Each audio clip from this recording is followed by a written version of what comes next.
Alhamdulillahirabbil alamin.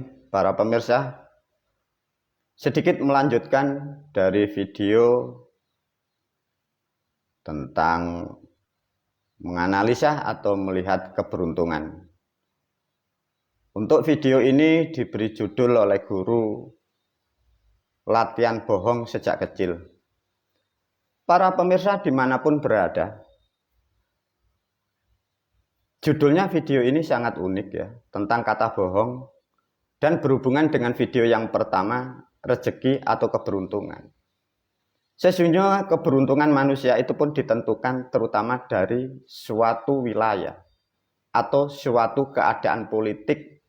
Lebih tepatnya rezeki manusia sangat menentukan adalah negaranya. Tatkala negara itu rusak, sistemnya rusak, pemimpinnya rusak, rusaklah makhluk manusianya itu. Sehingga yang disebut tentrem, damai, rezeki baik itu pun sangat sulit dan hampir mustahil. Para pemirsa, sesuai dengan judul ini, berapa manusia yang sudah melakukan munajat, berdoa, berharap, berhayal, berandai-andai dan berusaha semaksimal mungkin. Namun para pemirsa pun tidak paham mengapa kok susah di negara Kesatuan Republik Indonesia. Para pemirsa, pahamilah sesuai dengan judul ini. Suatu negara jumlahnya kurang lebih hampir 300 juta. Sistem negara, administrasi sudah carut dan marut. Begitu banyak aturan yang dibuat di negara kita. Sehingga manusia yang ada di negara Kesatuan Republik Indonesia untuk memenuhi kebutuhannya begitu sulitnya. Sesungguhnya ekonomi kalau dilihat negara kita adalah kuat. Namun ada kesalahan aktivitas, ada kesalahan budaya yang salah kaprah.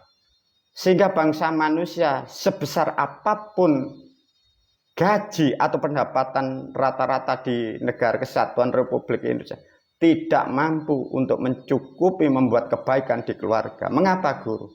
Karena ada sistem yang rusak. Ada budaya yang rusak. Kalau tidak percaya, analisa.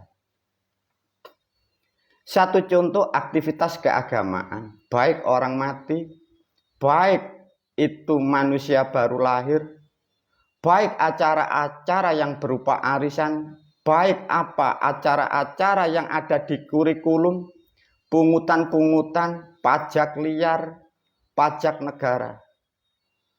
Begitu banyak pengeluaran, itulah problem seluruh bangsa negara Kesatuan Republik Indonesia. Begitu rusaknya sistem yang ada di negara Republik Indonesia. Itulah para murid dan santri. Sulitnya menata ekonomi di negara Kesatuan Republik Indonesia. Mengapa terjadi seperti itu? Nah, inilah yang sangat mendominasi sesuai dengan judul seperti ini. Kita yang ada di Indonesia sering melakukan hal-hal yang bermanfaat, tapi faktanya kita menemukan orang-orang yang tidak baik. Kita menemukan sesuatu lingkungan atau teman atau relasi yang menyakiti kita, yang merusak sistem kita.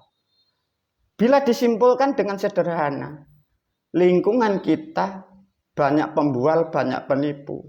Asalnya dari mana para pemirsa? Karena kita sejak kecil sudah dilatih bohong. Masa, Guru? Sedikit Guru menyentuh tentang budaya yang berdasarkan nilai-nilai keagamaan. Kalau tidak percaya nanti dianalisa sedikit ya. Apa tadi judulnya? Bohong.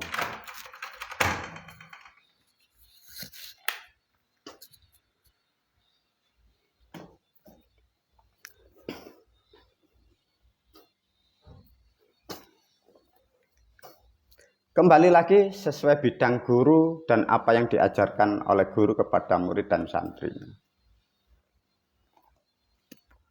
Masih ingatkah para murid dan santri, kita sejak kecil diajarkan, disuruh, dididik, ngaji di tempat-tempat pendidikan, terutama kita di langgar atau di musala. Pernah dengar suatu kalimat sejak kecil? Setelah kita membaca sholawat, di situ ada pujian, ada sesuatu hal yang harus kita ucapkan. Satu contoh, Nabi Yusuf ganteng aja ya sembayang. Nabi Yusuf tampan aja juga sholat. Nabi Sulaiman yang kaya raya pun juga sembayang. Nabi Sulaiman yang kaya raya pun juga sholat. Itu kan pujian kita sejak kecil, diajarkan guru-guru kita. Apa maksudnya sesuai dengan judul ini para pemirsa? Bila kita sudah mampu dan pernah belajar tentang agama Islam, yang disebut dari cerita, ya, dari cerita bukan fakta. Dari cerita kitab kita, sholat itu yang menerima itu kan Nabi yang terakhir. Sadar enggak para pemirsa? Yang menerima sholat itu Nabi yang terakhir. Lantas dengan Nabi Yusuf jaraknya berapa tahun? Dengan Nabi Sulaiman jaraknya berapa ratus tahun? Lantas bagaimana Nabi Yusuf itu sholat? Bagaimana Nabi Sulaiman itu sholat? Perintahnya belum diterima. Artinya kita seluruh, terutama di Jawa, di Indonesia, kita sejak kecil pun dilatih bohong dari guru-guru kita. Inilah yang faktor mendominasi mengapa bangsa kita mudah bohong. Baik itu jadi apapun, karena kita sejak kecil pun disuruh sudah berbohong. Kalau tidak percaya para pemirsa, kita analisa. Kita dididik di musola, di tempat ibadah. Kalau toh di situ ada guru ngaji, pastilah dia tahu bahwa sholat 5 waktu itu dibawa Kanjeng Nabi. Lantas bagaimana ada kalimat Sulaiman juga sudah sholat?